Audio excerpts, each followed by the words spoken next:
microfones, gente. Amiga Francisca, a professora botou o link lá no grupo do Hebraic. Entre lá, é só você apertar, tem seu nome lá.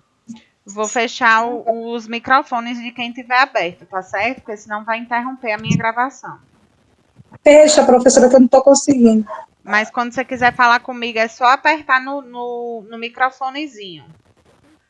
Ok, obrigada. Vou fechar aí, Ida. Acho que estão todos fechados. Então, vamos iniciar agora. Vou compartilhar o slide com vocês e aí a gente dá início à nossa aula de hoje. Tá? Só para recapitular, aí vai ser o capítulo 2, que é a unidade 2, aí que está no livro de vocês, página 16, certo? Do livro Noções de Cuidador de Idosos e Crianças. O tema da nossa aula de hoje é quando o cuidador é um familiar. Um assunto bastante interessante para a gente debater e para valorizar também o trabalho de vocês, a profissão de vocês, certo?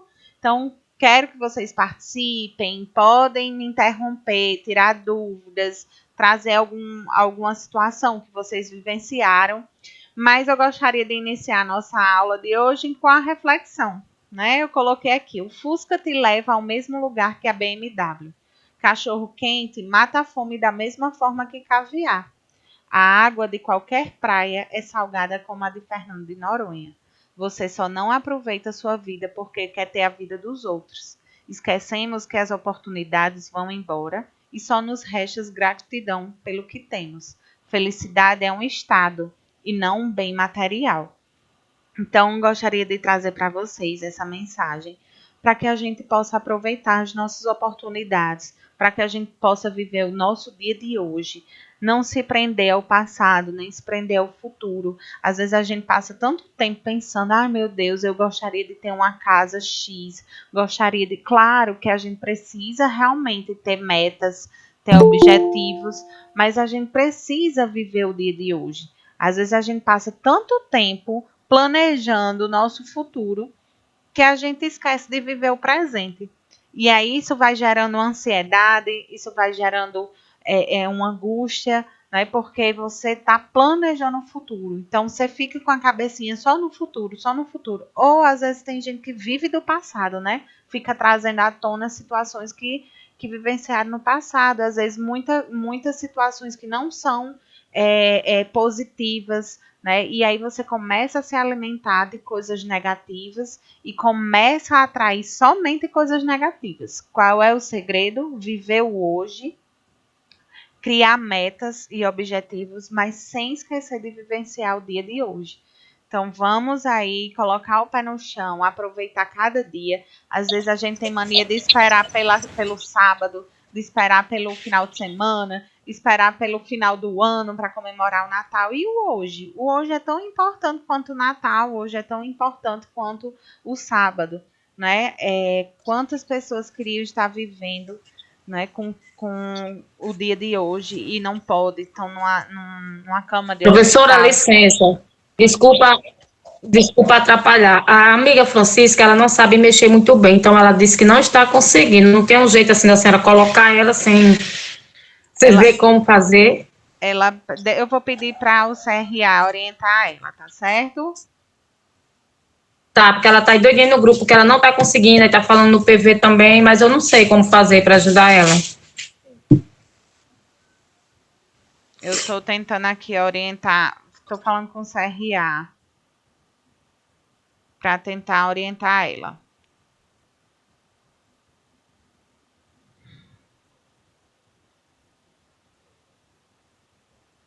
Obrigada, viu? De nada, professora. Então, vamos lá. Então, a lição de hoje é isso. Vamos viver o dia de hoje, vamos ter gratidão pelo que a gente tem. Não ficar focando nas conquistas dos outros. A gente perde muito tempo, idealizando, visualizando o que o outro tem. Porque o outro tem e eu não tenho. Parece que Deus está me castigando, parece que Deus não quer que eu evolua. Mas não é isso, gente. A gente tem que aproveitar o que a gente tem, né, e agradecer por tudo que a gente vem conquistando, por tudo que a gente, pela saúde, pela positividade, pelo simples fato do amanhecer, né, pelo simples fato de enxergar, de andar, de ter braço, ter pernas e assim por diante. Então, vamos agradecer o que a gente tem e vamos viver com o que a gente tem, tá? E saber aproveitar a vida dessa forma. Combinado? Vou iniciar agora. Fica aí só uma reflexão para a gente começar o dia, quebrar um pouquinho, né, esse gelo, a gente ter esse contato mais próximo. Quando o cuidador é um familiar, o que fazer? O que é que vocês acham, gente? Vocês acham que é um ponto importante? Vocês acham que é interessante quando o cuidador é o próprio familiar da pessoa? Vocês acham que é positivo? O que é que vocês acham? Dê a opinião de vocês. Eu acho que é positivo e importante para o paciente. Certo. Mas alguém tem outra opinião? Fora a Kátia? Eu também acho que é muito importante, porque o paciente já vai ficar com mais confiança sabendo que é da família. Certo, muito bom, porque aí a gente vai ter uma discussão bem bacana. Professora, Oi, eu acho que é Rosa. importante até mesmo para eles não virem a esquecer, né, que tem família, Sim, né, que tem casos que o idoso esquece até que tem a família, por a família já tão afastada, jogar assim na mão de um cuidador e pronto, o cuidador tome de conta. certo. Obrigada, Rose, pela sua participação. Mas Eu não gosto, não sou muito assim. Eu não sei se eu queria cuidar de alguém da família, não, porque às vezes as pessoas confundem muitas coisas, principalmente tem pessoas que, quando você é familiar, nem visita, joga ali, é minha filha que está cuidando, é minha irmã que está cuidando, está com alguém da família e não liga. Sei lá, eu já tive uma experiência que não foi muito legal. Então, a Arenilza trouxe aí uma discussão contrária, né? Eu também acho assim, que depende da circunstância, né? Porque, tipo, um profissional cuidando é diferente de um familiar. Sim. Porque um profissional, ele tá sendo pago e, tipo assim, ele vai dedicar o tempo dele a pessoa que tá cuidando. Não é um familiar, não. Tipo, é família, você deixar um tempinho aí, vai, né, entender que é da família. Aí vai saber que não está sendo pago por aquilo, porque tem pessoas que é da família, mas não reconhece, né? É verdade. Eu acho que um familiar cuidando é um pouco diferente. Pronto, vamos lá. Então, aproveitando aí a fala de O que vocês. eu vejo aí, professora, Oi, Luzia. o fundamental disso, né, de todas as perguntas e respostas, o importante é o amor. Isso. Se você não tiver amor, pode ser família, pode ser não família, mas que você tenha amor, né, pela sua profissão e pelo idoso que você está cuidando. Verdade. Se não tiver esse amor, não tem dinheiro que pague. Né? Você tem que ter amor. Porque você está trabalhando nessa função pelo dinheiro. E o amor? Verdade. Você não vai ter prazer para cuidar, você não vai ter prazer para chegar ao trabalho, você não vai ter aquela alegria de chegar e receber o idoso com amor. Concordo não é com a verdade? amiga, tem que ter amor. Então, em cima de tudo isso, precisa-se fundamentalmente amor. Verdade. Eu escolhi essa profissão por amor, porque eu amo idosos. Então, meu objetivo é trabalhar com idosos. Eu tenho uma paixão muito grande por pessoa idosa. O que eu quis falar é porque tem pessoas que confundem, eu concordo com uma amiga lá. Eu escolhi para ser minha profissão também. Então, eu vou ganhar minha vida vou juntar as duas coisas. Eu vou trabalhar com algo que eu gosto e amo. Só que eu preciso dessa renda. Então, assim, tem pessoas que, por ser da família e saber que você tem um certo experiência, você trabalha com isso, confunde as coisas. Joga uma pessoa que está precisando em você, muitas vezes não te dá nem assistência, nem visita quem está doente, nem visita saber como é que está, porque está sendo cuidado por alguém. É isso que eu estou querendo dizer. Às vezes a família confunde as coisas. É verdade. Então, eu acho que é muito melhor, às vezes, trabalhar com quem não é da família com quem é. É verdade, amiga, é verdade. Vamos lá, um de No meu cada caso, vez. a minha mãe, no meu caso, a minha mãe, ela já está desenvolvendo o quadro de esquizofrenia, certo? Com bipolar. Já foi diagnosticada, só que ela não toma remédio, eu sou a mais velha, e tenho 4 irmãos. Aí o que é que eles, essa semana passada, vieram com a proposta, né? Que ela vai estar saindo de todos os limites que alguém tem que intervir. Aí eu falei para eles que, como eu já tinha trabalhado de ASG no hospital psiquiátrico em São Paulo, não é dessa forma. Para ter uma intervenção, a pessoa tem que chegar num surto, ter uma internação para poder ter toda uma intervenção, até porque ela está lúcida ainda. Então, quando se fala o cuidador ser Familiar. ter um grau de isso familiar é complexo, porque depende da família em si. É Quando eu falei com a minha irmã que eu não ia intervir nada agora, porque ela está lúcida, ela só está entrando em algumas crises, né, que a gente vai ter que aguentar, vai ter que ter aquela orientação. Agora, quando ela tiver realmente aquele surto, que tiver a primeira intervenção, aí eu vou me propor a cuidar dela. Aí ela falou, mas cuidar como? Você vai internar ela? Eu digo, não precisa internar ela. Basta ter o lugarzinho dela, a casinha dela. Eu já estou fazendo um curso, certo, de cuidador para isso. Porque eu quero cuidar da minha mãe, para que todos vocês tenham acesso a ela. Verdade. A gente vai ter uma aula, viu, Matilde, de esquizofrenia também e transtorno bipolar, tá certo? Porque é muito bonitinho as clínicas, é bonitinho tudo por fora, mas e o dia a dia da pessoa doente? Verdade. Eu trabalhei 3 anos e meio, eu sei como é que é. Não vou generalizar, mas o dia a dia deles são muito solitários. Verdade. Então vamos discutir. Vocês já trouxeram aí várias falas, né? Algumas concordando como é importante que o cuidador seja um familiar, outros não concordando tanto, outros dizendo que vai depender, se tiver amor, tanto faz, a família ou o cuidador. E aí eu abro agora para vocês a nossa aula, né? Com essa discussão. Quando eu trago que o cuidador é um familiar, a gente enfrenta algumas dificuldades, tá? Por quê? Porque a gente vai precisar ajudar na locomoção, na higiene e cuidados pessoais, principalmente a medicação. Deixa eu ver que tem gente com o microfone aberto e a gente precisa. Francisca, eu vou fechar seu microfone, mas quando quiser falar é só ligar, tá bom, meu amor? É só para não ficar com ruído. Feliz Então. Feliz que conseguiu entrar, viu?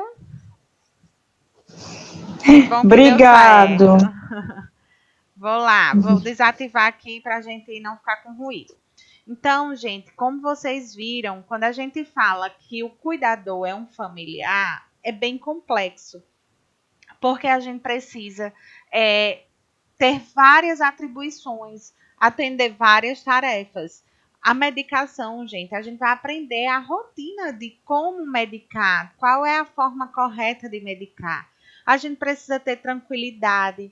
E aí, nem sempre a gente tem, porque mistura a questão familiar com o problema do paciente.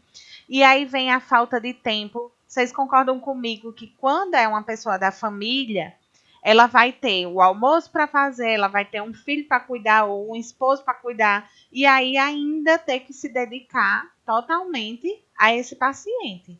Então, será que realmente esse trabalho vai ser eficaz? Será que realmente a dedicação vai ser 100%? É isso que a gente precisa refletir, né? Porque as tarefas elas vão ser divididas. Não vai ser uma dedicação total. Às vezes a gente consegue conciliar, sim, né? O familiar consegue organizar uma rotina, consegue estabelecer horários, mas a gente sabe que a dedicação tem que ser, assim, quase 100%. Então, às vezes a gente não pode enfrentar um trabalho porque tem que cuidar do pai ou da mãe, enfim, de alguém. E aí? Será que a gente vai abrir mão mesmo desse trabalho? E depois, como é que fica? E a família, como é que fica? A estrutura, como é que fica? Então, tudo isso a gente tem que pensar. E por que vocês acham que a gente tem essa questão de cuidar da nossa família? Porque a gente entende como ser humano que a gente precisa ter dedicação ao outro, né? A gente precisa se dedicar a outra pessoa. A gente precisa ter essa troca, essa reciprocidade.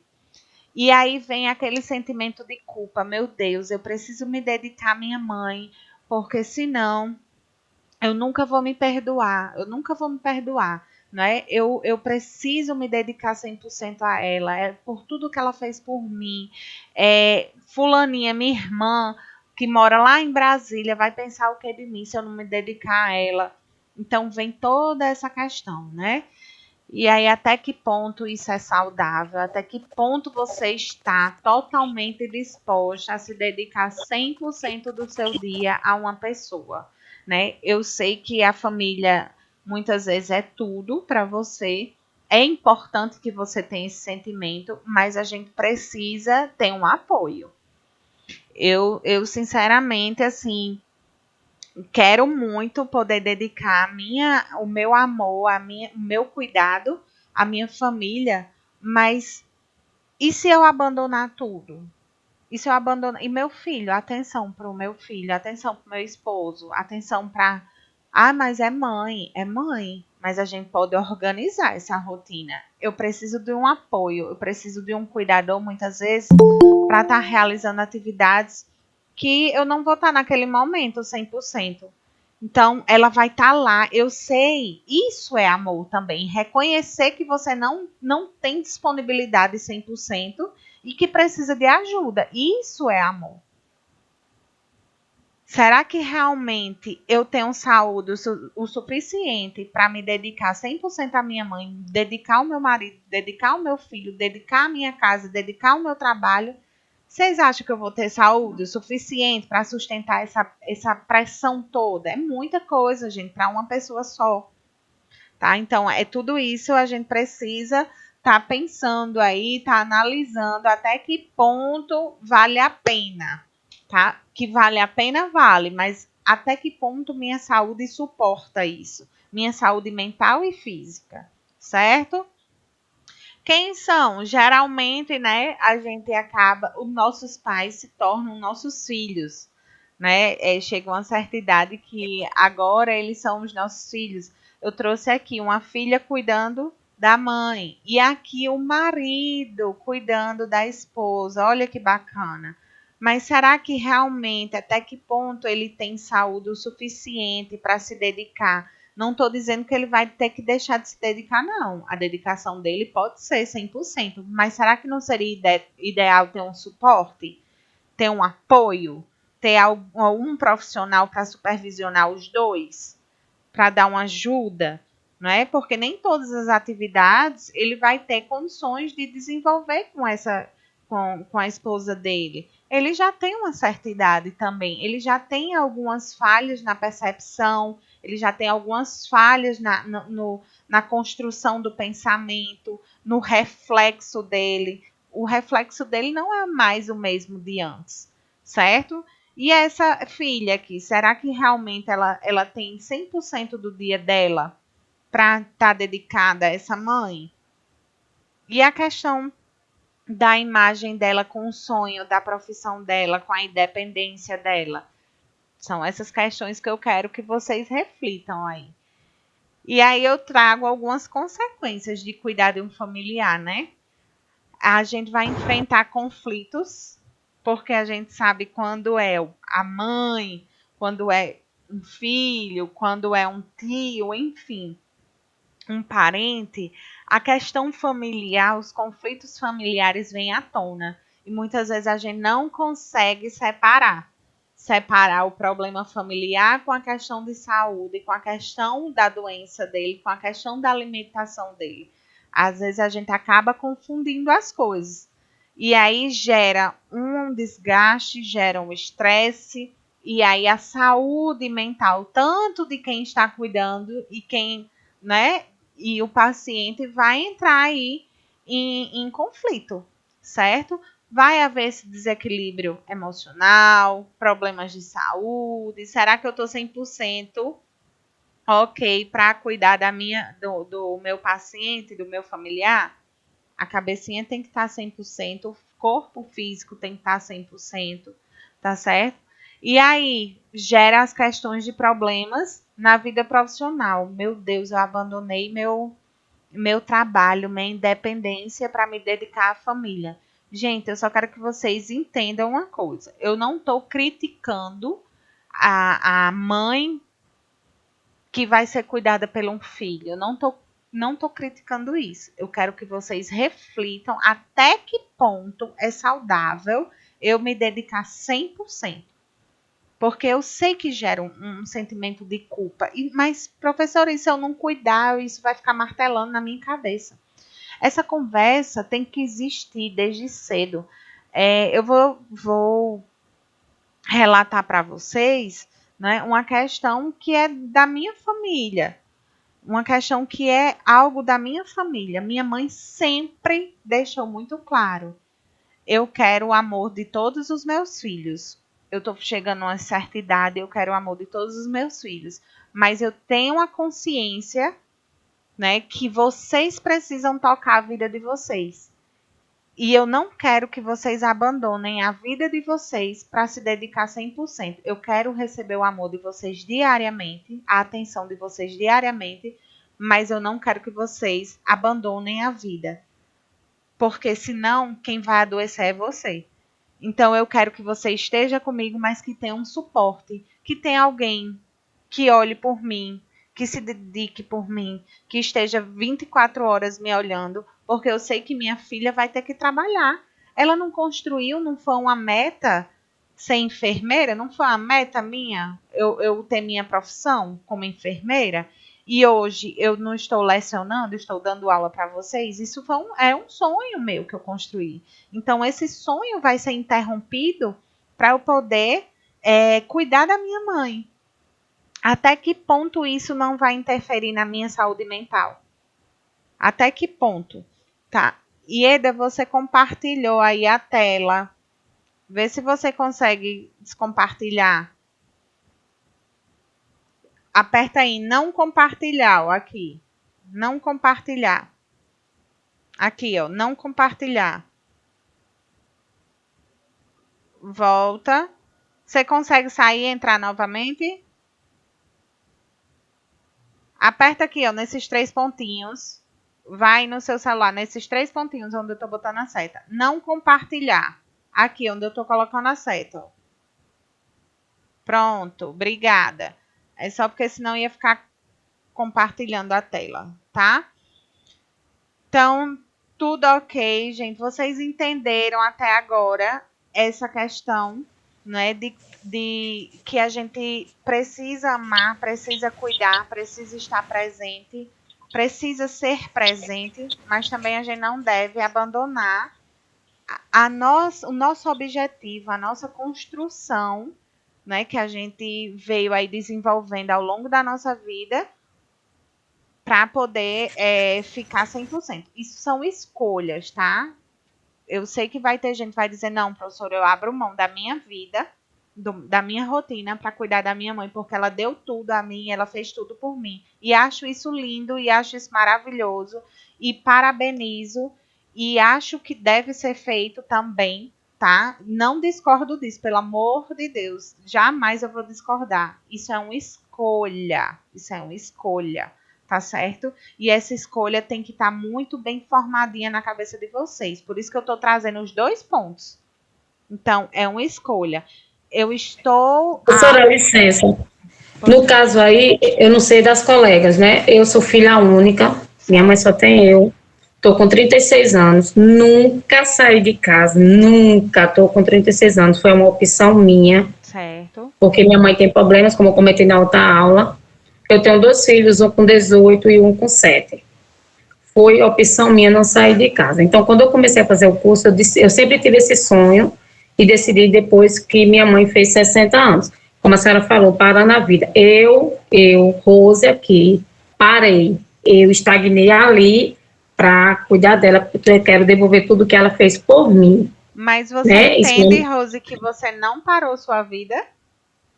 Você não a senhora parou. diga assim, de sair de casa, sabe de por quê? casei, de sair, entendeu? Porque você não abandonou um sonho seu. Qual foi o sonho seu? Se profissionalizar para poder cuidar da sua mãe. Isso é uma meta. Mas tem gente que nem desenvolve essa meta.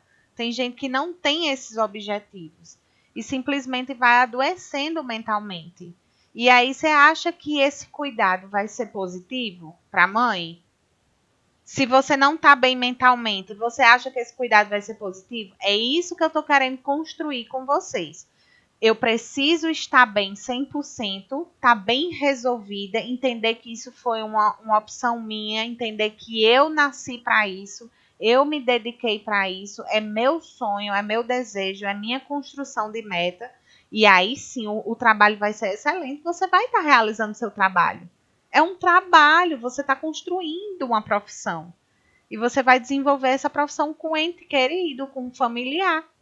Então você não abandonou seu sonho. Você tá Até aí. mesmo assim, por exemplo, eu penso assim, por exemplo, eu me formo e arrumo, vou trabalhar cuidando de um idoso sem ser a minha mãe. Mas aí, para me colocar uma pessoa para trabalhar para cuidar da minha mãe, eu vou ter que saber o que orientar Isso. a profissional que vai ficar com ela. Exatamente. Tá vendo aí como é diferente? Então, é esse olhar que eu quero que você. Como vai ter também. A gente tá falando muito de idoso, muito mãe.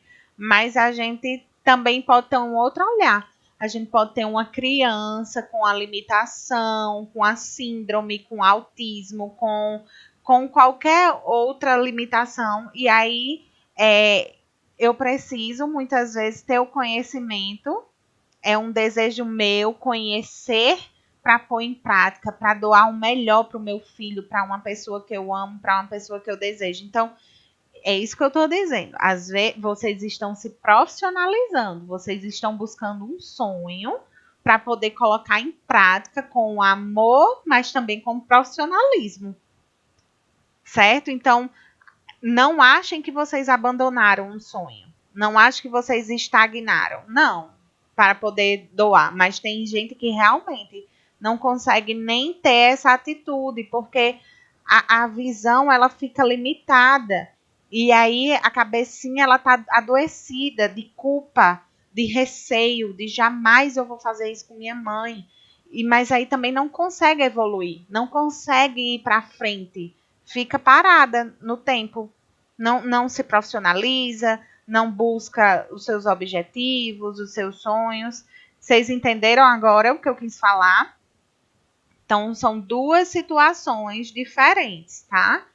Onde uma eu estou buscando sim ainda meu sonho, meu objetivo, eu não parei no tempo, e outra é se dedicar totalmente, e se vocês pararem para pensar, vocês acabam fragilizando, por exemplo, se eu me dedicar 100% à minha mãe, se eu não construir uma rotina, porque a gente pode se dedicar à nossa mãe, mas construindo uma rotina.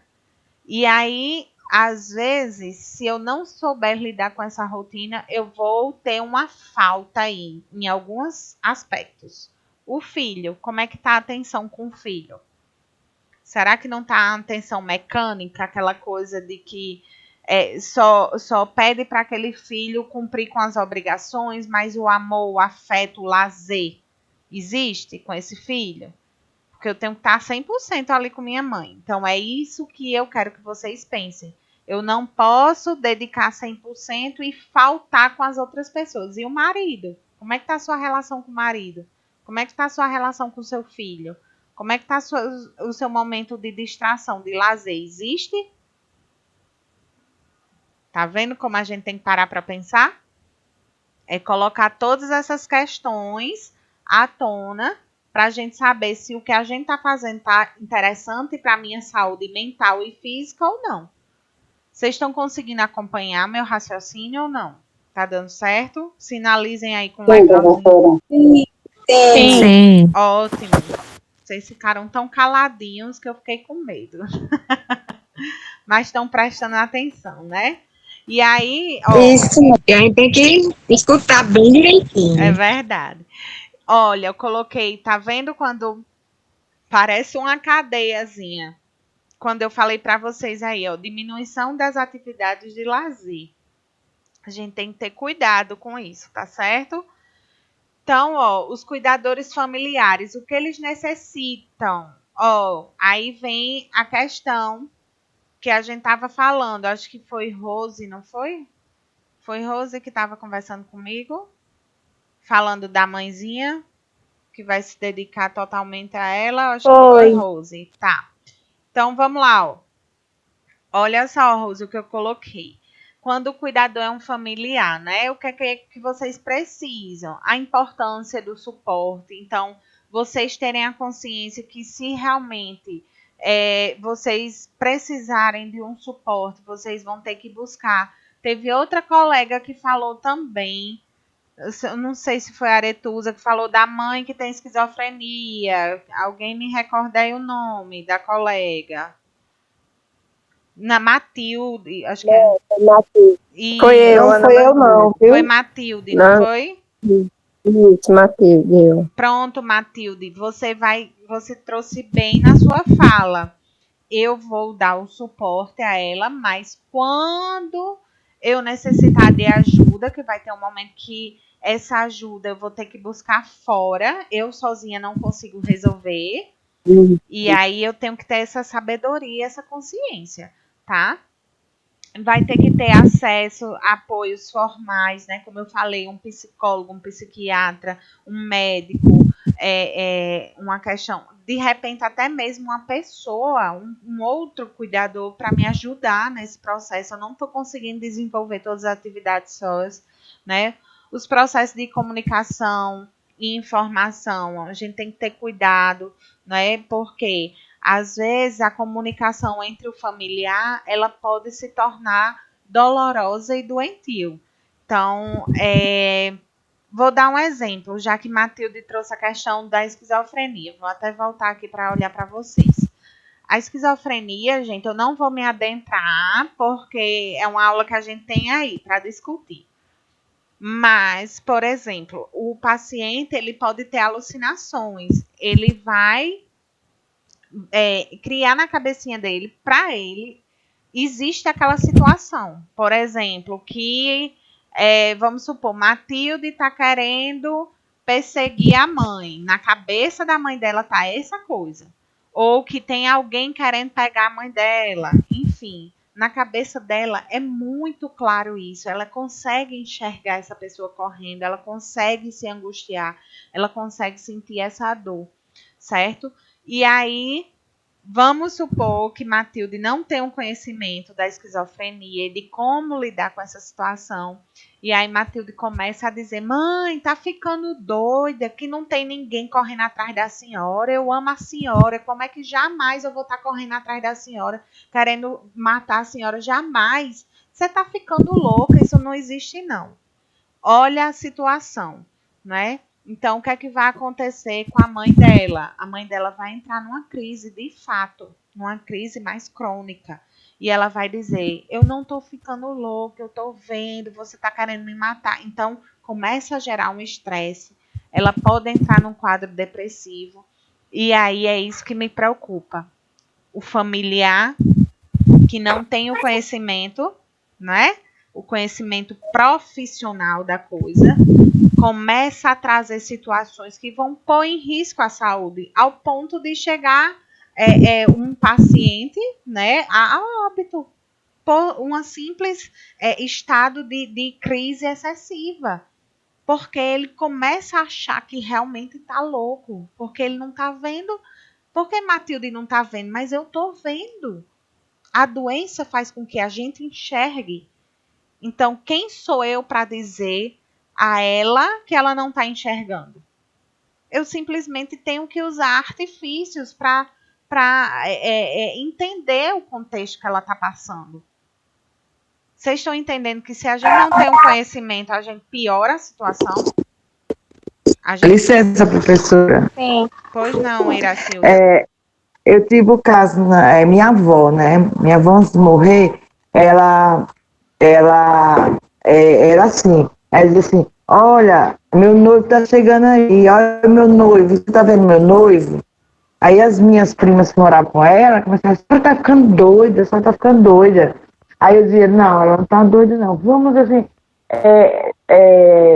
vamos entrar na dela, vamos dizer assim, não, olha, vovó, o noivo da senhora. Elas estão tão satisfeitas. Quando a minha prima brigava com ela chorava, ela ficava, ela deitava, ela deitava, não queria não queria deixar, não queria ver ninguém, não queria comer. E quando a gente entrava, dizia que estava vendo, ela levantava, ela ia, fazia comer pra gente, as netas tudinho.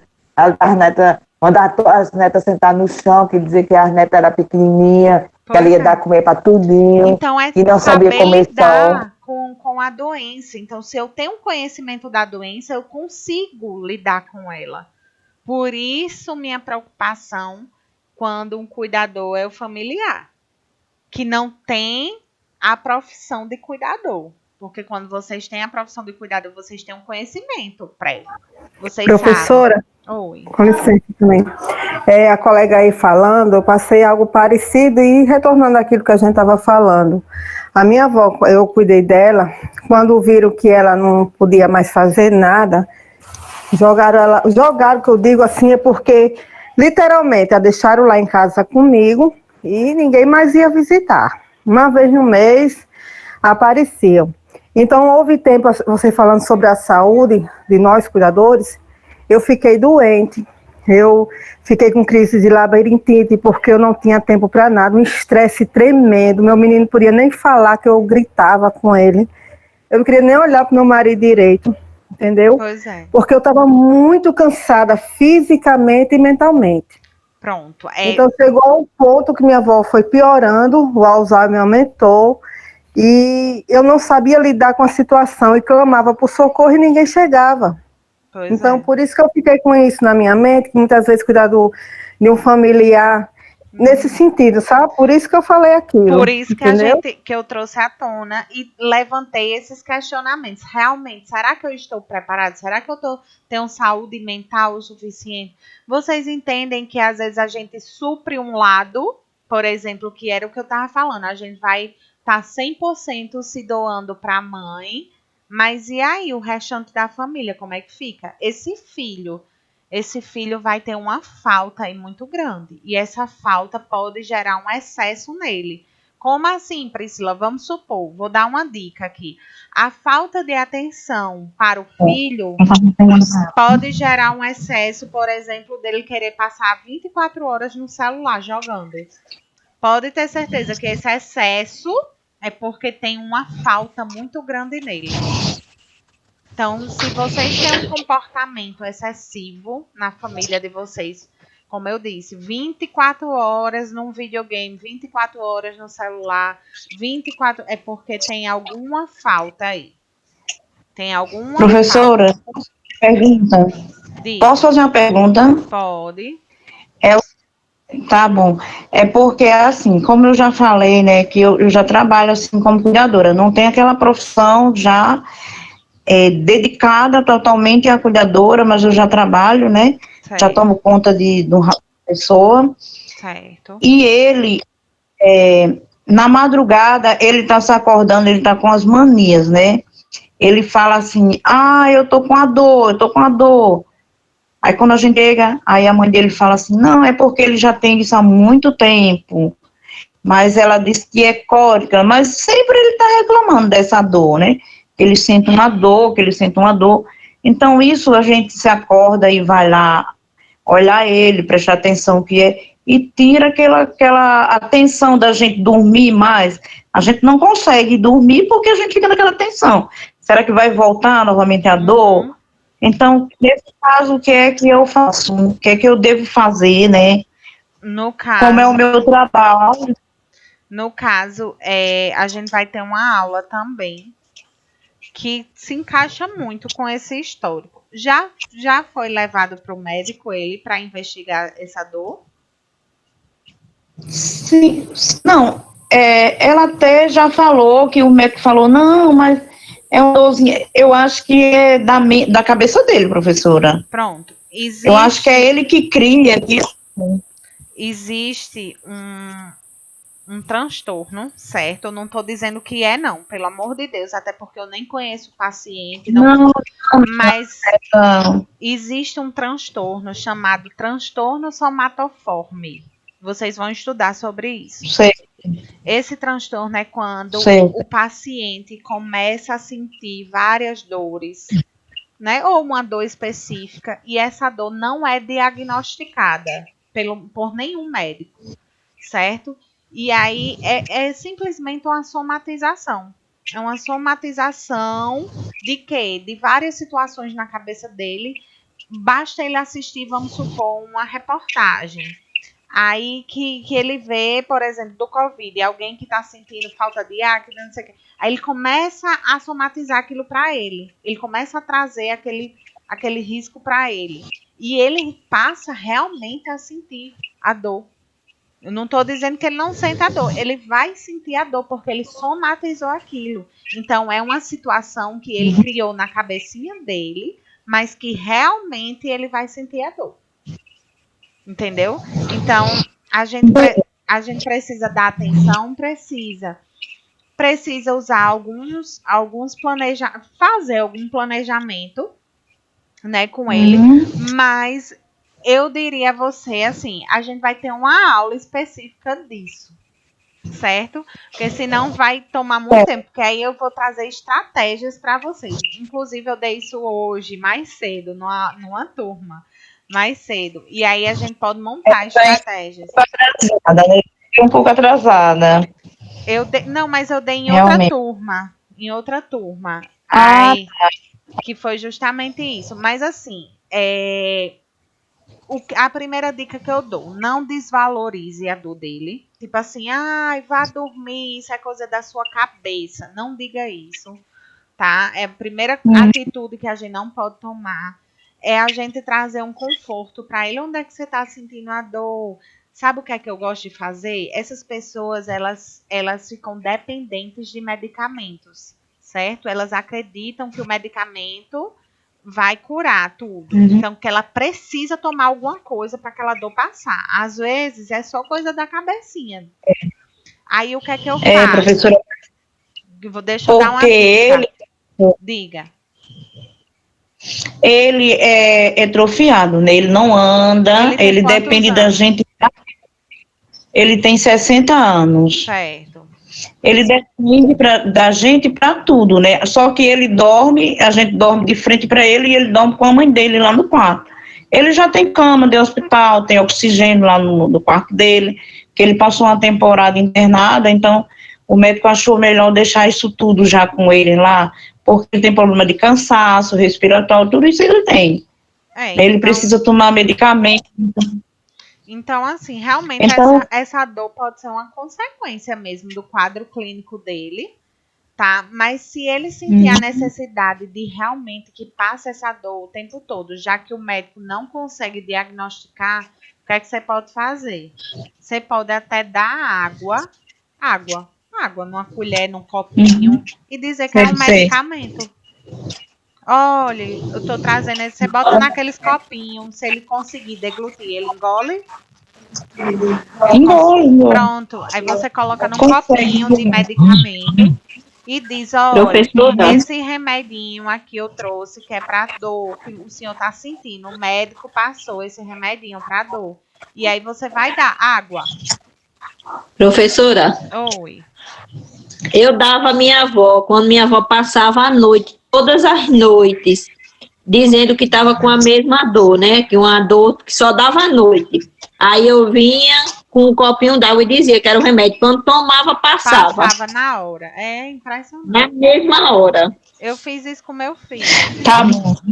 Eu fazia direto mesmo, quase todos os dias. Direto, eu dava esse copinho pequenininho, eu pegava um vidro de remédio e mostrava, né, que ela queria Buscopan, todos os dias, aí eu mostrava o vidro de Buscopan e ia por trás, botava só água no copo, quando ela tomava, a dor passava imediato. Pois é, a gente tem que arranjar estratégias, tá, para dar conforto tá certo.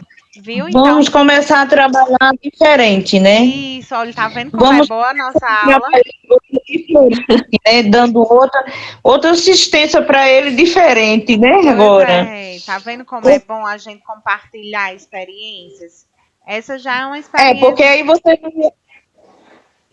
você não ia saber que eu cuidava dessa pessoa, que ele passava por esse problema. Eu tinha que falar, né? Para poder você entender, e agora eu vou usar de outra estratégia também com ele, né? Exatamente. Professora, o meu caso da minha avó, que eu comentei que tem 110 anos, Sim. ela tem uma dor e minha tia fazia isso, dava água como se fosse remédio, mas realmente era dor mesmo, ela não passava. Minha tia passou quase um mês fazendo isso, mas minha avó sempre sentindo essa dor. Quando levaram ela o mês passado, ela está com um cisto enorme e não tem mais como operar pela idade dela. Então, estavam pensando que era coisa da cabeça dela, desde que é um Mas cisto aí, imenso. é como eu disse, a gente não pode negligenciar, a gente tem que levar para o médico. Mas como o médico diz que não viu nada, nem o médico encontrou nada, nenhum diagnóstico, aí sim a gente pode considerar um transtorno somatoforme, que é algo da nossa cabeça. Entendeu? Mas Transtorno o quê, professora? Porque não quis mesmo levar, né? Aí quando levou, já não tinha mais o que fazer, que ela já está com essa idade toda, não pode mais operar. Professora, é transtorno o quê? Somatoformes. Eu vou anotar aqui no chat, tá? Certo. Transtornos somatoformes. Claro que esse transtorno, ele tem várias doenças, tá? Associadas. Não é só essa de achar que tá com a dor e querer medicamento. Não é só essa. Por exemplo, outra coisa que se encaixa é a questão da imagem. Tem gente que se imagina que tá obeso, mas não tá. E aí que vem a anorexia, né? Fica achando que tá Eu obeso. não imagino não, eu tô mesmo. Igual a mim, eu também imagino isso aí. Certo? Então, Professora, por favor, repete aí de novo para mim poder escrever aqui, para mim poder entender, eu tenho que passar para minha outra companheira também, né? Que não é só eu que tomo conta dele, né? entendeu? Quer que eu repita o quê, meu amor? O nome da doença, do transtorno. Sim. Agora que fique claro, tá, Francisca? Eu não tô dizendo que ele tem isso. Eu preciso de Certo. apenas uma hipótese, né? Que pode ser que essa dor seja algo da cabecinha dele, mas pode ser que essa dor seja real. Que eu não sei, eu não tô acompanhando ele, eu não tô levando ele para o hospital para saber. Sim. Eu anotei aí, Certo. vocês conseguem visualizar? Eu anotei no chat, ó, transtorno somatoformes. Eu anotei. Vocês conseguem ver? Sim. Tô passando aqui o mouse. Pronto. Sim, professora, já peguei. Vamos seguir com a aula, tá? Então, Tá bom. só aquela... Não que não seja a aula, né? A gente conversou aqui que são coisas extremamente importantes. Mas Pronto, vamos lá. Renata, agora sim. Sim, a questão que a gente estava falando de ter essa consciência, né? Que o cuidador familiar, ele acaba sendo responsável por tudo. E aí uma sobrecarga muito grande e isso pode gerar uma série de consequências. Tem um filme, né, aqui que eu coloquei, Amor, que relata muito bem essa questão do cuidador sendo familiar, tá? Então, quem tiver interesse, quiser assistir, fica essa questão. Vamos abrir aí o livro pra gente ver. Coloca no grupo, professor, esse filme. Tá certo. Deixa eu abrir aqui a página no livro, vocês acompanhem aí. Vou até... Tem um texto na página 20, certo? Vocês estão acompanhando aí o livro? Tem um texto na página 20. Eu já li, professora, esse texto. E essa história, se eu for relatar, eu ia até fazer um resumo dessa história, que é idêntica à minha, dessa mulher. Idêntica. Pois eu já li ontem esse texto. Eu vou ler, então, para as outras colegas que não leram. E a gente vai discutir para finalizar essa parte, tá certo? De quando o cuidador é um familiar. Vamos lá. Uma cuidadora chamada Joana. Deixa eu me apresentar. Meu nome é Joana e sou a filha mais nova de Dona Sebastiana, que tem 87 anos. Ela está acamada devido à doença de Alzheimer, que já está na fase avançada, e se encontra nesta situação há 4 anos. Sou a única responsável por cuidar da minha mãe, Sebastiana. Claro que não sou paga para cuidar dela. tenho mais 3 irmãos, 2 moram na mesma cidade, mas só aparece para vê-la muito raramente, às vezes em datas comemorativas ou quando precisa de ajuda financeira. E minha irmã, que mora em outra cidade, e pouco vem ver nossa mãe ou telefona para saber como ela está. Sou casada e tenho 2 filhos. Trabalho como secretária em um consultório médico. Meu esposo e meus filhos me ajudam nos cuidados com minha mãe, pois trabalho o dia todo e também não tenho ajuda alguma para realizar minhas atividades domésticas. Minha mãe requer muitos cuidados, entre eles tomar remédios em horas determinadas, tomar banho na cama diariamente e receber uma alimentação especial para não se engasgar. Por quê, gente? Porque quem tem Alzheimer, às vezes tem dificuldade de deglutir, tá certo? Então, por isso que precisa ser uma alimentação mais pastosa. Não são todos os casos, mas tem casos que dependem disso. Como podem ver, minha mãe é uma grande correria. E desde que comecei a cuidar da minha mãe, nunca mais pude viajar com minha família. E além disso, passei a ter pressão alta em virtude do estresse do dia a dia. Mas mesmo estando cansada e sem contar com a ajuda dos meus irmãos, faço isso pela minha mãe com amor e carinho. Atendendo sempre às necessidades dela. Isso é a realidade de muita gente, né? Muita. É verdade.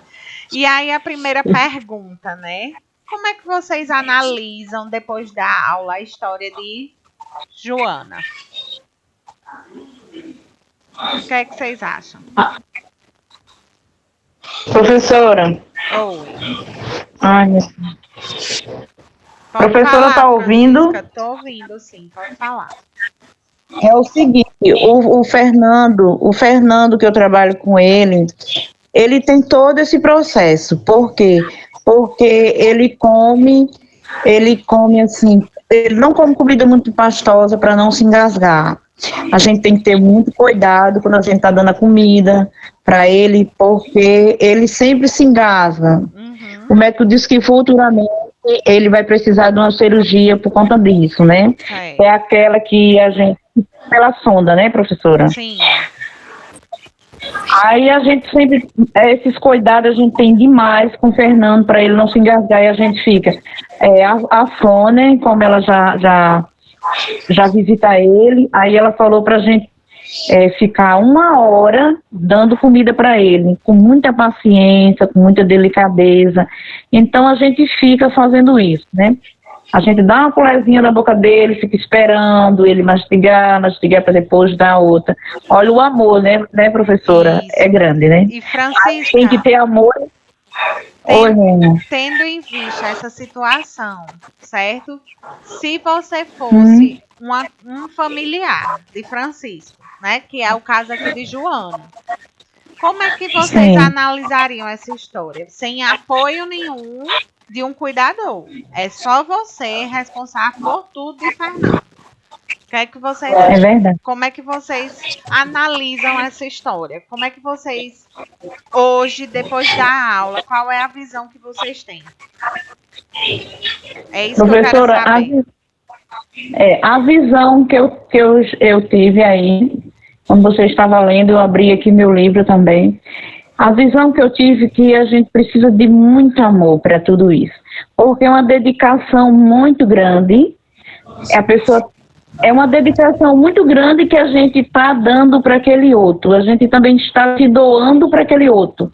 Né? A gente tem uma vida para a gente cuidar da nossa vida e tudo mais.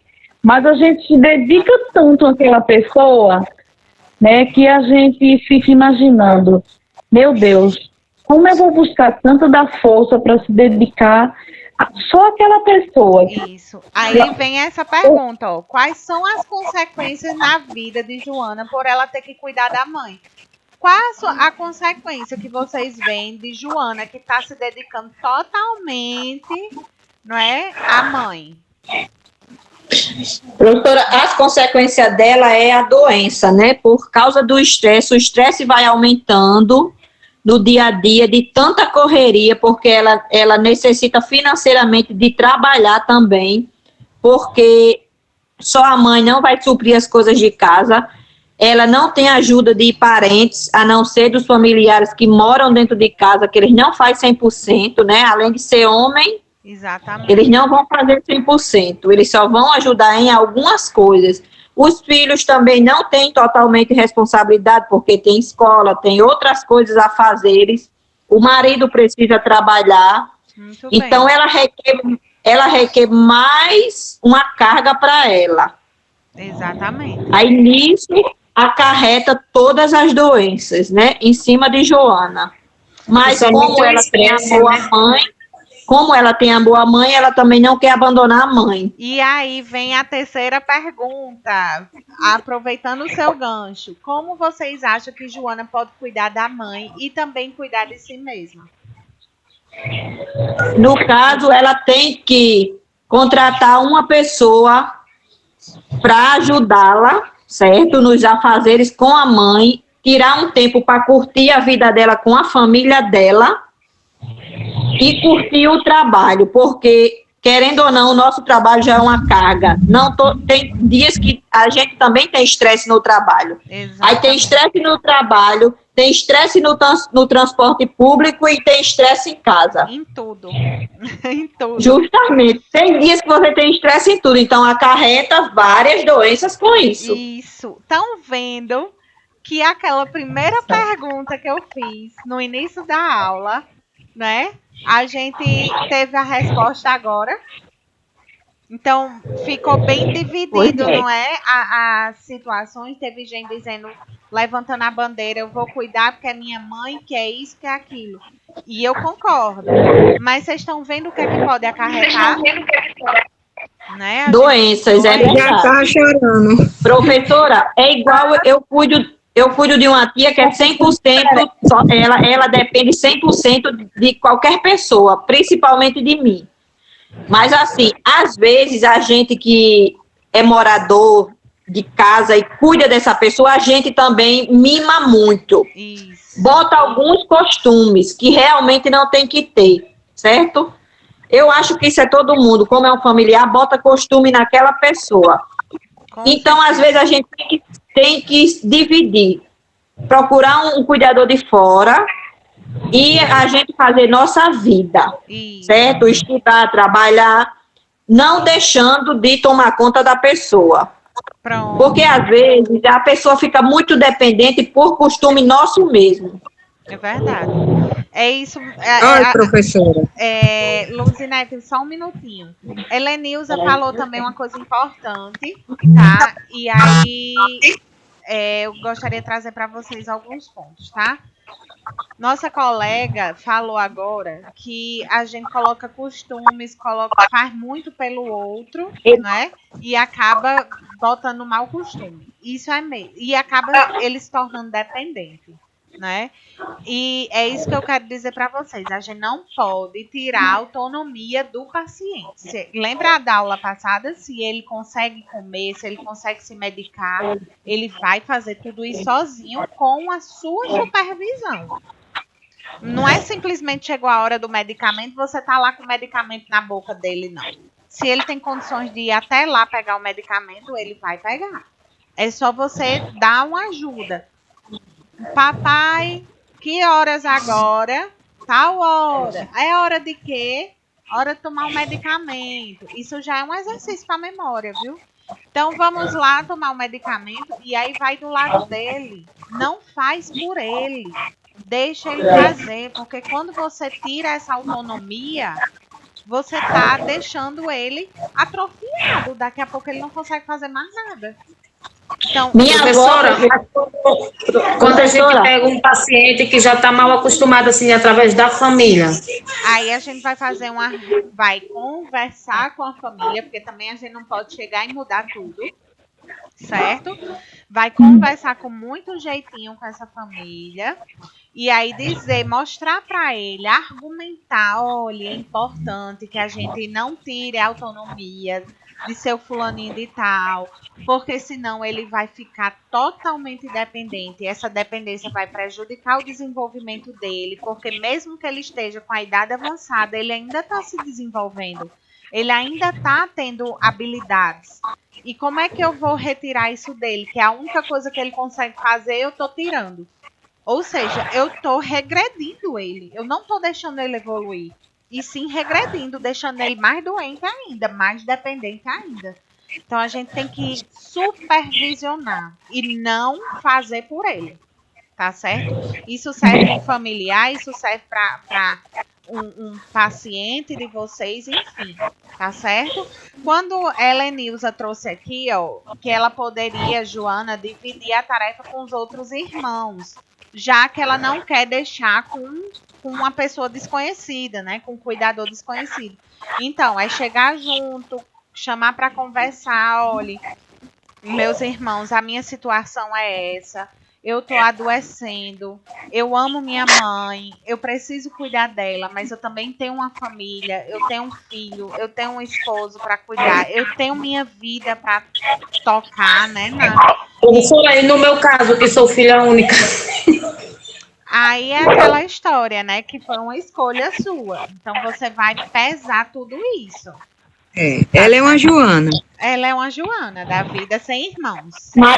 Mas eu também ainda tenho como botar um cuidador para lhe ajudar. Mas é o que eu falei, mas ela não quer. Aí por isso que eu tô dizendo, pese aí. Pese até que ponto é saudável para você.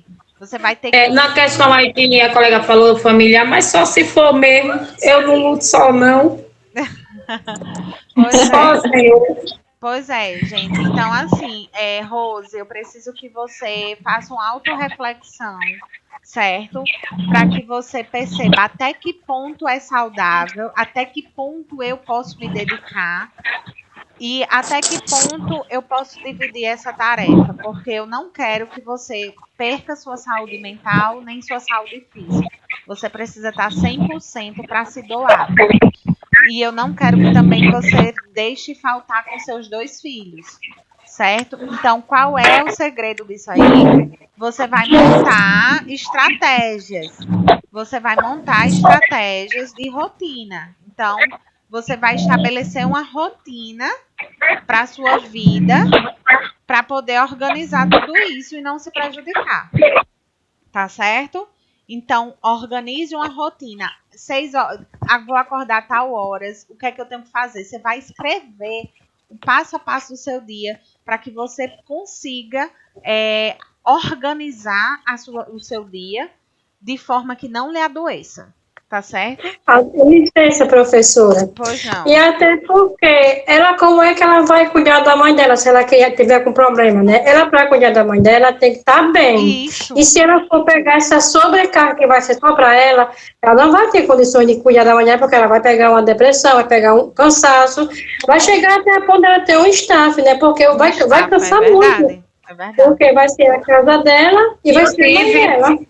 E eu tive, amiga Maria, eu tive um problema sério de estafa. Eu trabalhava na padaria, de balconista, e de domingo a domingo, uma vez por semana, acabei adoecendo, pensei até que era Covid e não era, fiquei mal, fiquei 16 dias afastada, porque eu fiquei ruim mesmo, eu não tinha força para nada, só de dormir.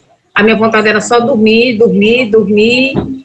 Aí, mas graças a Deus sou bem melhor, né? Aí, por isso que eu decidi também fazer o curso para ver se minha mente vai para outros lados também, entendeu? Muito bem. Professora, igual eu já fiz uma escala, né? Eu já fiz umas regras para mim mesmo. Muito bem. Assim, como eu cuido dela e ela é deficiente total, ela é boa da mente, mas o corpo ela depende da gente para tudo. Aí eu converso com ela, como ela entende tudo, né? A gente aqui em casa é muito de conversar e entrar em acordos. Então, foi um acordo que eu fiz. Eu não consigo mais dar banho nela todos os dias, porque às vezes tem alguém e às vezes não tem. Então, faz o quê? Um dia ela toma banho no banheiro dela, que ela tem um banheiro, e outro dia ela faz a higiene na cama. Certo? Existe dias que ela toma banho todos os dias seguintes. Porque às vezes a necessidade, o calor está demais, às vezes está com dor de barriga, né? E várias coisas. Mas desde já nós fizemos uma rotina. Muito bem. Isso é a primeira estratégia que tem que ser feita. Pronto, nós já fizemos uma rotina. Por quê? Porque só mora eu e ela, meu marido trabalha fora, não fica dentro de casa, passa 3 meses fora, só eu, ela e o menino. E um tio meu que também cuida dela comigo. Aí eu fui, conversei, nós conversamos, fizemos uma rotina. Quando ela estava estudando, que ela estuda, ela ia para a cama, ia para a cadeira mais cedo. Sim. A meio-dia ela retornava para a cama para dormir o sono dela. Aí ela não tomava banho pela manhã, tomava banho às 4 da tarde, porque de 5h30, 6 horas ela ia para a escola, certo? Aí quando voltava, ia se deitar. Era uma rotina. Aí como mudou, não está tendo aula, a rotina dela hoje é essa. Então, só lhe interrompendo um pouquinho. Então, qual foi a estratégia que você usou? A rotina. Estabelecer uma rotina. Então, gente, esse é o segredo. Vocês vão ter uma aula comigo somente de rotina. Então, vocês vão aprender a como elaborar uma rotina para o meu paciente. Olha que bacana. Por quê, professora? Porque nem eu me estresso, nem ela se estressa. Isso. Tá entendendo? Nem eu fico cansada e nem ela fica cansada. Essa é a melhor estratégia, certo? Então, não se preocupem que vocês vão ter. Se Deus quiser, vai ser uma aula prática que a gente vai estabelecer aí. Deixa eu até ver aqui. Deixa eu ver aqui onde é que tem... Aqui, ó. A importância da rotina na infância.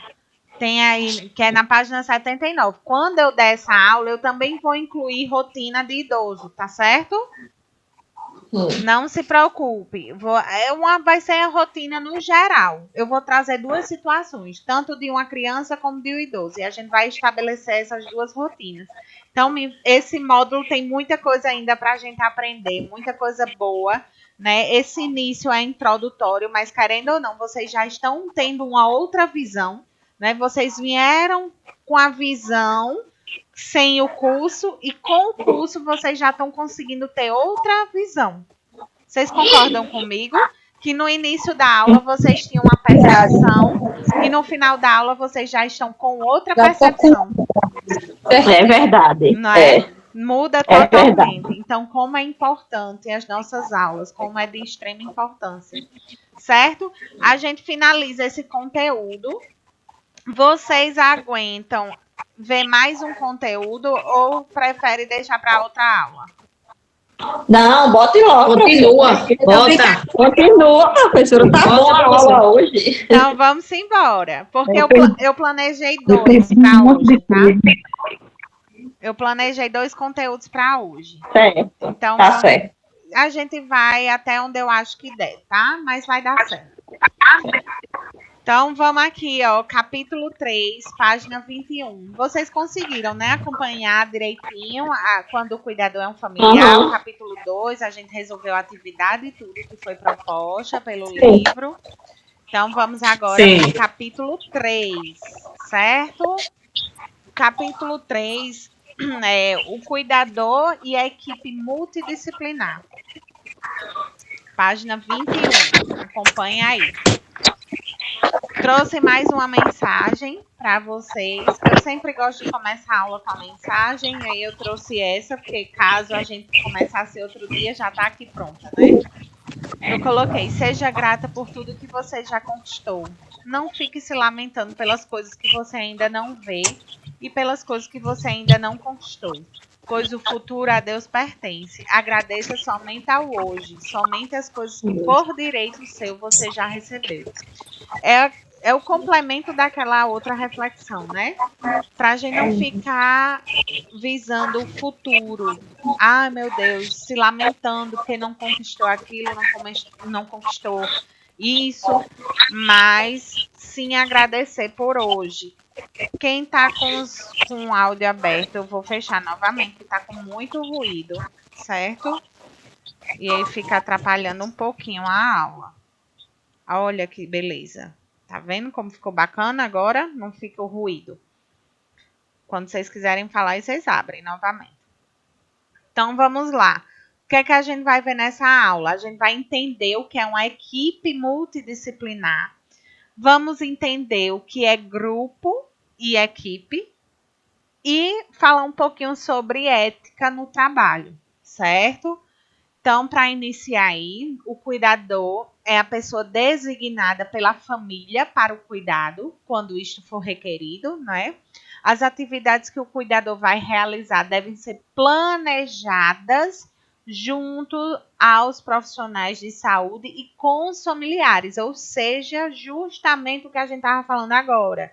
A gente precisa estabelecer uma rotina e essa rotina tem que estar com o mesmo objetivo que outros profissionais, por exemplo, o psicólogo, né, de Dona Sebastiana, que era do texto, né, que a gente estava falando, a nutricionista, a fono, a médica, ou seja, o cuidador, junto com essa equipe e o familiar, tem que ter um único objetivo. Qual é o objetivo? O bem-estar do meu paciente, certo? Então, para eu proporcionar bem-estar para o meu paciente, eu tenho que estar em harmonia com todos os membros de uma equipe de saúde. Vocês concordam comigo? Então, por isso que a gente tem que estabelecer uma rotina e compartilhar essa rotina com outros profissionais. Por exemplo, quando eu for lá para um médico, eu vou dizer, oh, doutor, eu estou realizando essa atividade com ele de manhã, estou dando essa medicação em tal horário, estou fazendo isso e aquilo. Vocês concordam comigo que quando você chega com a rotina dessa estabelecida para o médico vai dizer, poxa, essa cuidadora é tão organizada, essa cuidadora, ela anota tudo, ela checa tudo que ela deu, tudo que ela fez, ela vai estar ali falando. Oi, professora, boa tarde. Oi, com licença, é Patrícia. Desculpa, mulher, que eu cheguei agora do trabalho. Aí meu celular descarregou, não tive como avisar, mas certo. cheguei. Eu tô já no final. Eu tô começando uma segunda aula, tá? Eu dei a aula de quando o cuidador é o familiar, mas está sendo gravada, você acompanha depois, tá certo? Quando mandarem pro Pronto. grupo. E aí eu tô Pronto, tá iniciando jóia. outra. Tá certo? Pronto, pode continuar, que eu vejo no grupo. Tá certo. Então vamos lá. Sim, como é importante, né, a gente organizar uma rotina. Por exemplo, Dona Sebastiana acorda às 6 horas da manhã, vai tomar banho de sol, né? Depois vai fazer a higiene dela, às 7 horas toma um café, aí vem a questão das medicações. Então, se você organiza a rotina dela, você tem como compartilhar com os outros profissionais. De repente, você vai para um fisioterapeuta, o fisioterapeuta vai dizer, olha, Priscila, eu estou realizando na fisioterapia dele algumas atividades para melhorar essa mobilidade do joelho dele, que ele está com dificuldade de movimentar o joelho, está sentindo muita dor, e eu gostaria que você incluísse na rotina dele em casa essa atividade aqui para fazer com ele. Então, todo dia você vai movimentar o joelho dele dessa forma para que a gente possa dar continuidade ao tratamento que eu estou fazendo com ele na clínica. Olha que interessante você compartilhar com outro profissional a rotina dele e o profissional compartilhar com você o que ele precisa que você realize em casa para poder fazer efeito a terapia que ele está fazendo. Vocês estão entendendo como é importante essa conectividade com outros profissionais? Então, vocês precisam valorizar a profissão de vocês. Vocês são profissionais tão importantes quanto o enfermeiro, quanto o médico, quanto um psicólogo. Vocês têm uma profissão linda e que precisa ser valorizada. Então, vocês precisam se valorizar. E para vocês se valorizarem, vocês precisam colocar em prática o que vocês estão aprendendo aqui em aula. Façam a rotina do paciente de vocês toda semana. Porque aí, quando vocês mostrar para outro profissional, ele vai dizer, essa aí é diferenciada. Essa cuidadora aí é diferenciada. Ela organiza igual um técnico de enfermagem. Ela checa tudo que ela faz. Ela assina, ela coloca o horário de tudo. Certo? Isso é ter responsabilidade e organização. Aí eu coloquei aqui, ó. esses autores, né, Vasconcelos e Soares, defendem que não basta que especialistas em saúde tenham domínio e apliquem isoladamente os seus saberes profissionais. É preciso somar saberes para dar respostas efetivas e eficazes aos problemas complexos que envolvem a perspectiva de qualidade, incluindo o ambiente de trabalho. O que é que eu quero dizer com essa frase aí que esses autores estão falando? Que não adianta eu, Priscila, enfermeira, ter o meu saber de realizar um curativo, a psicóloga realizar uma terapia com Dona Sebastiana, o fisioterapeuta realizar uma atividade com Sebastiana, mas se eu não me conectar com esses profissionais. Então, como é que o meu curativo vai ter efeito, certo? Como é que meu curativo vai ter efeito se Rose, nossa colega aqui, não está fazendo a manutenção desse curativo? Porque ela levou Dona Sebastiana para o posto. Aí a enfermeira fez lá, retirou aquele tecido que estava preto, fez o curativo, ensinou a ela como é que tem que ser feito, mas Rose, quando chega em casa, não realiza o curativo da forma que a enfermeira falou. Você acha que esse paciente vai ter um resultado positivo? Não. Então, o que é que eu quero dizer com tudo isso? Que a gente precisa se conectar com os objetivos dos outros profissionais. E não a gente simplesmente fazer o nosso papel sozinho, isolado. Eu posso ir para a psicóloga e dizer a ela, fulaninha de tal, eu tô aqui para ajudar Dona Sebastiana. O que é que eu posso estar fazendo em casa de intervenção para ajudar no seu processo terapêutico aí? O que é que eu posso estar fazendo para melhorar no dia a dia? Você tem alguma atividade, alguma coisa que eu possa realizar com ela, alguma dinâmica? Tem alguma atividade que eu possa estar estimulando ela para ela sair dessa depressão? O que é que você me orienta? Enquanto profissional, o que é que você me orienta a fazer em casa com ela? Né? Para a gente conseguir um resultado mais rápido. Vocês estão entendendo o que eu quero dizer? É vocês se conectarem com os outros profissionais. E vocês Por isso que é importante, né, professora, o diálogo dos profissionais. Exatamente. E você está presente na consulta desses profissionais com documentos. Que documento é esse? A rotina, como eu falei para vocês. Anotando a orientação do médico que ele falou lá.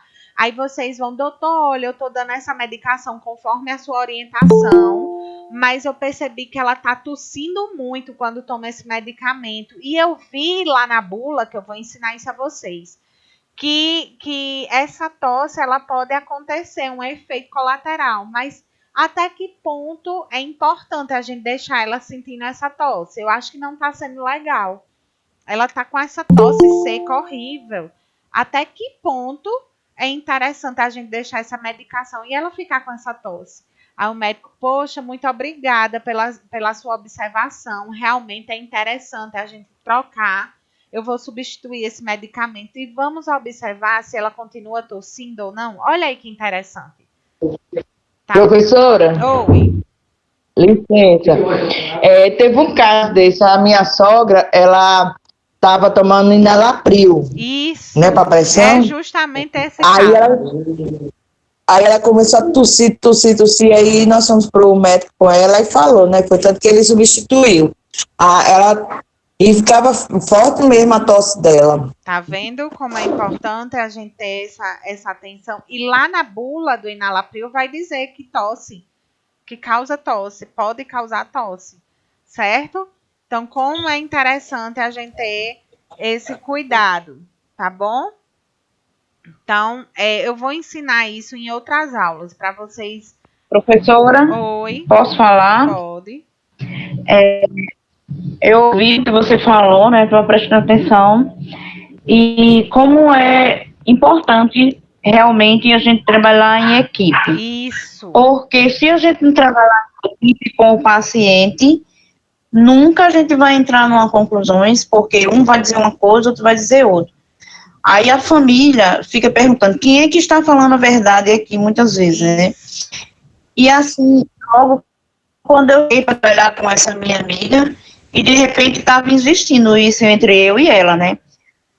Aí eu comecei a ficar pensando, né? Eu falei, poxa vida, eu quero fazer uma coisa, eu quero dar o meu melhor. Então eu vou fazer diferente. Eu vou começar a enxergar ela diferente, para que ela também veja que eu também não sou essa coisa toda que ela imagina que eu sou. E eu peguei assim, conversar com ela, explicar alguma coisa para ela do dia a dia que eu passava com o meu paciente. Aí a gente foi se chegando. Hoje a gente é uma equipe. Isso. Somos em 3, né? Perfeito. O rapaz, ele tem somos em 3. O rapaz, ele tem uma certa dificuldade. Por quê? Porque eu acho ele, assim, muito, assim, alvoroçado, e sempre eu digo para ele, quando a gente estiver no quarto, se organizando para ajeitar as coisas do nosso paciente, a gente tem que falar coisas bem agradáveis, não coisas desagradáveis, porque o paciente, ele presta atenção a tudo. Com certeza, com certeza. E de repente um dia ele falou uma coisa que foi muito interessante, professora, até mesmo para a família dele. Ele não gosta que chame ele de velho. Sim. Né? Ele não gosta. Se brincar essa brincadeira com ele, velhinho, ele não gosta. Ele diz que tem 7 anos, ele tem 60, viu? Ele diz que tem 7 anos. Aí quando foi um dia, ele brincando com ele falou assim, esse velhinho aí, tá tudo bem com ele? Esse velhinho aí? Aí ele ficou na dele, ele não deu nenhuma resposta, professor, ele ficou calado. A gente vai aproveitar essa sua noite, fala. ele falou assim, mamãe... Ele falou, mamãe, fulano de tal me chamou... Pode falar, Francisca, desculpa. Certo. Aí ele falou, mamãe, foi à noite, ele falou isso de manhã, o rapaz falou pra ele isso de manhã, ele falou à noite pra mãe dele, mamãe, fulano de tal me chama de velho, mas você me chama de bebê. Por que você me chama de bebê e ele me chamou de velho? Aí ela foi explicar pra ele, não, você é um bebê, você é um bebezão, você é um bebê de mamãe. Ele falou assim, mas ele não devia ter falado isso pra mim, mamãe. Então, tudo isso a gente tem que prestar muita atenção nas nossas conversas que estamos conversando. Isso é questão de ética profissional, tá? E aí eu vou falar isso lá no final. Guarda aí essa sua fala pra gente comentar no final, certo? Muito boa. Vamos lá, a gente estava falando de equipe multidisciplinar, não foi? Temos um médico que ele vai ajudar a prevenir, diagnosticar, tratar. O enfermeiro, ele vai realizar os trabalhos, né, os cuidados de enfermagem, como um curativo, como uma passagem de sonda, várias atividades do enfermeiro. O fisioterapeuta, ele vai ajudar na reabilitação do paciente. O nutricionista, né, vai ajudar na educação alimentar e estabelecer uma dieta, tá? Porque tem várias patologias que é necessário uma dieta. Terapia ocupacional, gente. Eu não sei se vocês sabem o que significa essa profissão, terapia ocupacional, mas ela vai ajudar a reintegrar o paciente, a socializar, a realizar algumas atividades, desde escovar os dentes, como a dirigir, enfim, ele vai ajudar aquele paciente a voltar a se reintegrar na sociedade. Porque, por exemplo, num caso de um paciente que teve AVC, às vezes é muito importante ele fazer uma terapia ocupacional para saber como é que ele vai se restabelecer novamente na sociedade, como é que ele vai voltar a realizar as atividades. Então, o terapeuta ocupacional, ele ajuda nisso. O fono, né, vai ajudar na cognição, na fala, na audição. Então, eu trouxe aqui algumas profissões para que vocês entendam um pouquinho a importância. Professora. Oi. Pronto, no caso da minha tia, né, ela faz terapia ocupacional. A dela é para ela interagir melhor na escola. Pronto. Tá vendo? A dela é para isso, porque assim ela já tem um convívio na sociedade, ela só não anda, mas ela tem um convívio ótimo de conversar com todo mundo, sabe? Tudo perfeito. Mas como ela nunca estudou, aí a fono, a terapeuta ocupacional dela, faz o convívio dela com a escola. Então, ela ensina, ela mexe com a mente, tudo aquilo. E o fonoaudiólogo, ela não faz tratamento, porque quando ele vem visitar, ele sempre diz que ela não precisa. Entendi. É só acompanhamento normal. Bacana. Isso aí. Tá vendo como é interessante? Professora. Oi. Então, dentro de tudo isso que você falou, destaca-se, né, o médico, enfermeiro, fisioterapeuta, nutricionista, terapeuta.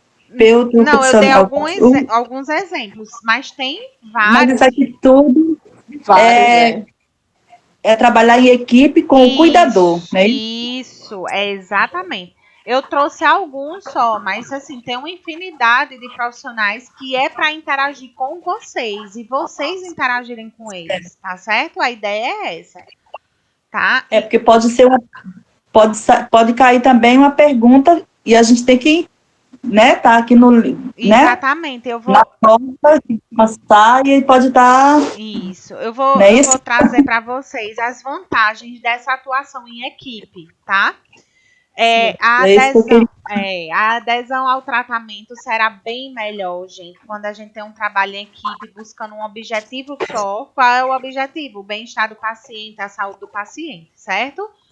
Cada profissional poderá ser um replicador de conhecimentos e atitudes, ou seja, eu, com meu conhecimento, eu vou replicar o que eu sei para o enfermeiro compartilhar com o psicólogo e nós três juntos achar uma alternativa para o paciente, uma melhor alternativa de desenvolver uma certa atividade com ele, tá?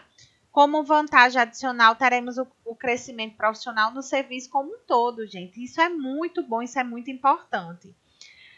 Ações comuns à equipe multiprofissional, promoção à saúde, né? A gente pode realizar ações educativas com ênfase em mudanças no estilo de vida para aquele paciente.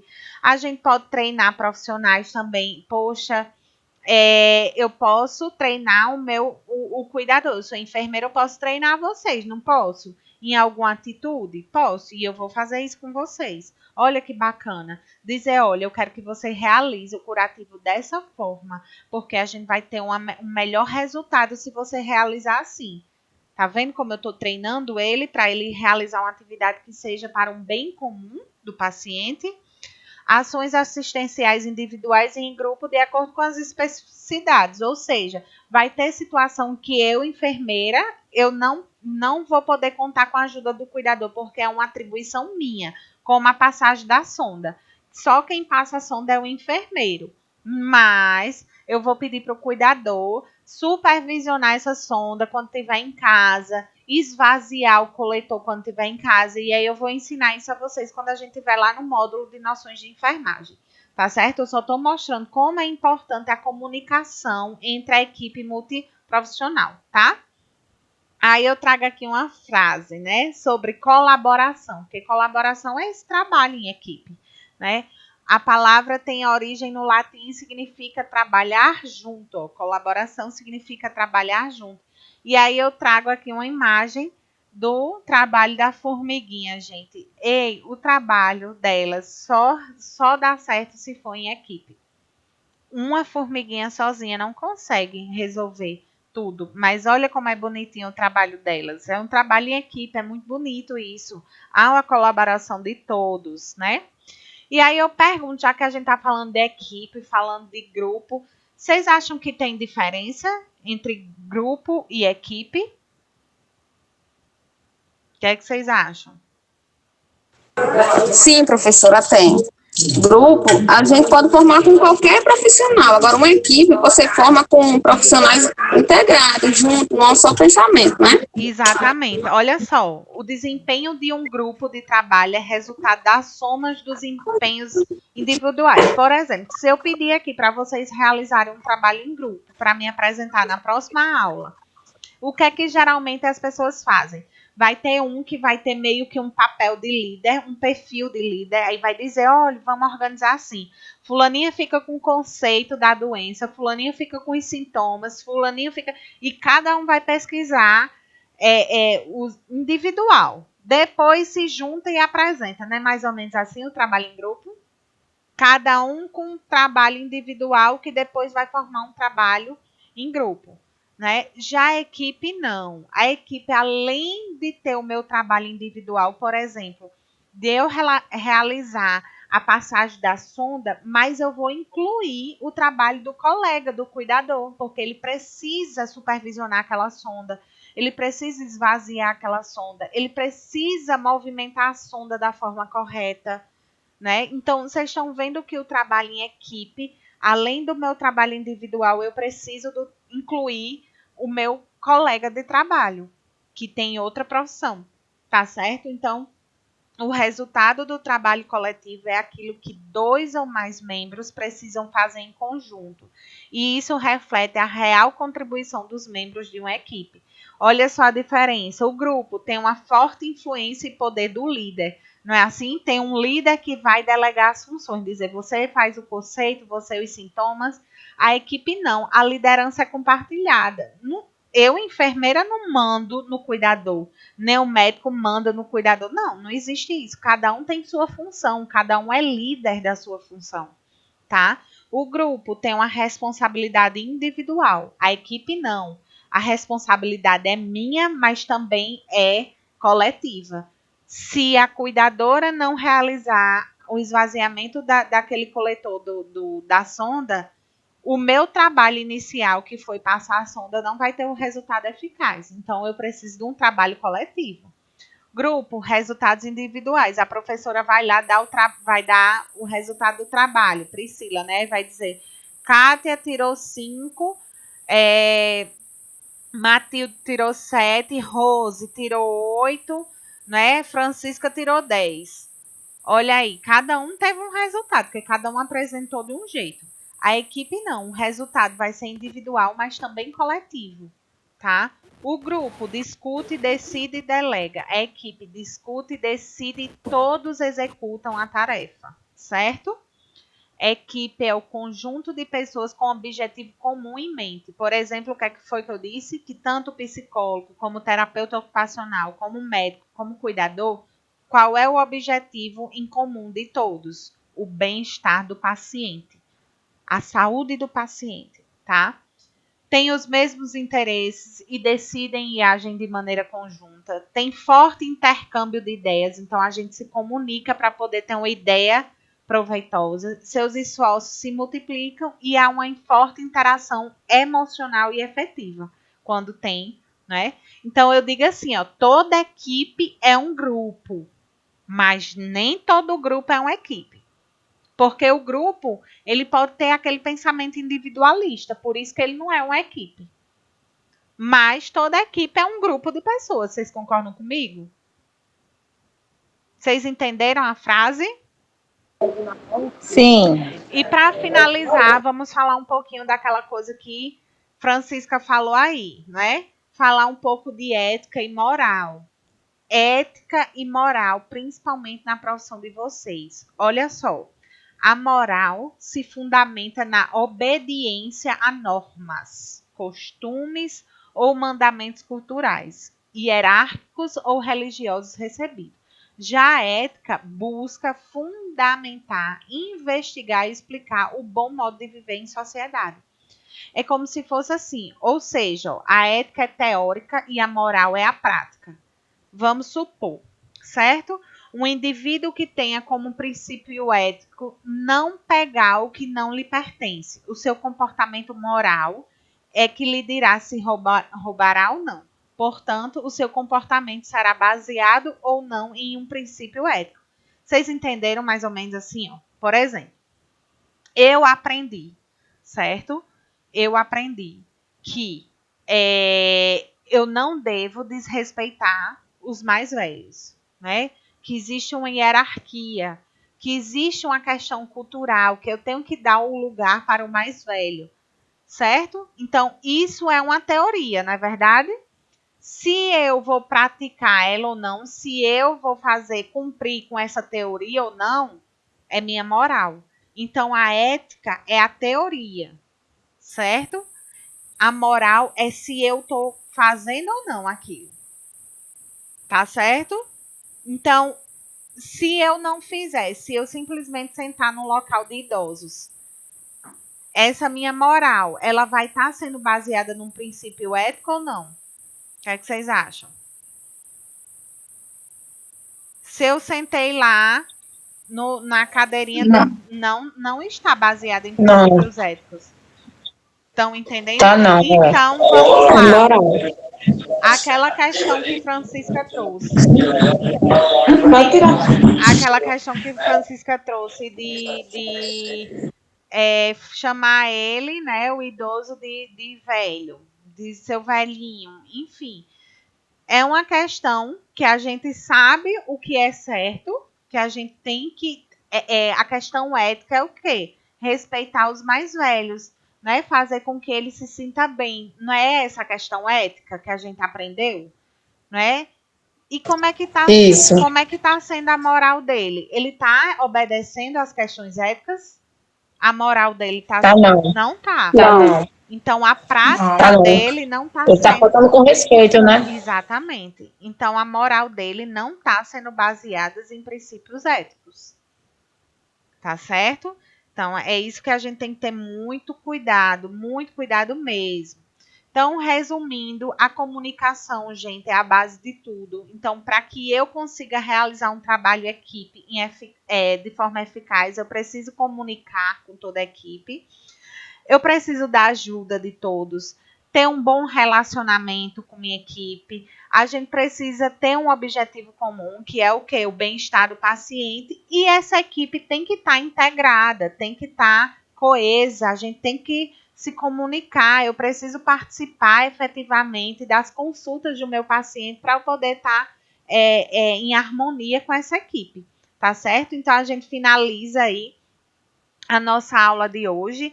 E como eu realizei uma atividade no início, eu gostaria de realizar essa atividade aqui com vocês. É bem rápido. O que é que vocês consideram equipe multidisciplinar? Pessoas que trabalham de maneira individual, trabalho entre pessoas da mesma idade, pessoas que trabalham de maneira coletiva visando um bem comum ou um grupo de pessoas. Qual a resposta vocês acham que é correta? A penúltima. A letra qual? Letra C, não é?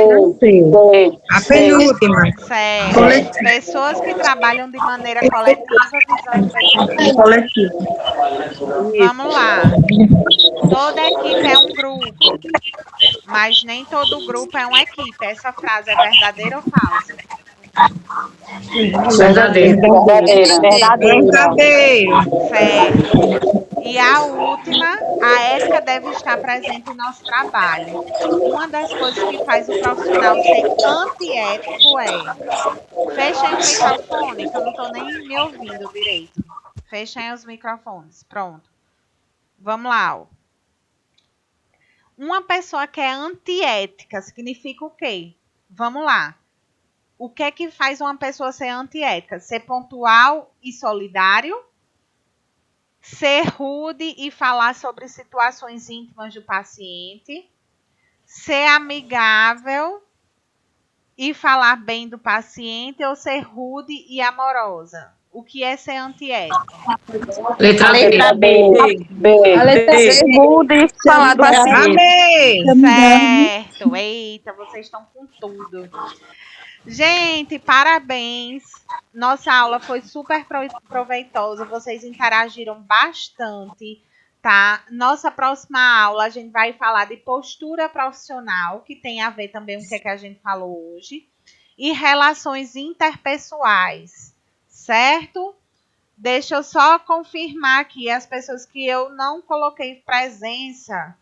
Foi Ana Lígia. Ana Lígia tá online? Professora Rafaela, viu? Tá, eu só vou dizer quem eu não coloquei a presença, tá? O restante que eu não falar é porque eu coloquei. Ana Lígia está presente?